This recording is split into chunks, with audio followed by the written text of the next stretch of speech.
ويا بالله يساعدكم ايفون 13 برو ماكس، جهاز امريكي بطاريته مرفوعه مسبقا، حاطين له شريحه مال تعليق بطاريه.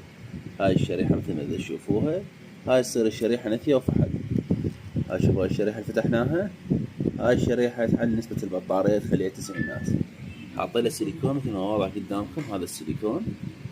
حسن اللي بالك الشاشه تقطمها. هذا السيليكون مخليه هنا حتى يعلي، حتى يصير الجهاز ووتر بروف وما يبين مفتوح. طبعا هم نسبة البطارية البلادية ايش قد؟ هم مشتغلين انتم مشتغلين معلين نسبة البطارية مالته، بدل البطارية فد مرة. خلونا دفتر بيحط. اعطينا دفتر نوعية مو زينة يا صدق لما وبطارية. تيجي تعلي بطارية خليك دفتر يعني شركة معروفة.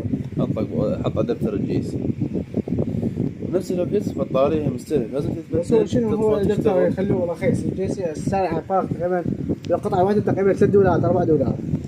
هذا شنو هذا دي ال زد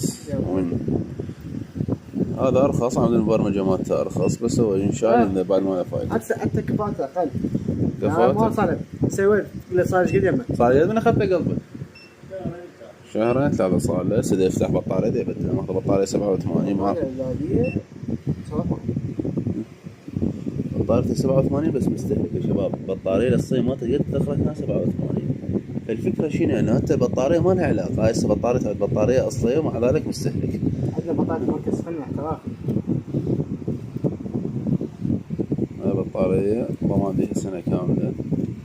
تمام عيني. انا هي جيدة بيها ضمان سنة كاملة، ما في اليوم واجهتنا مشاكل.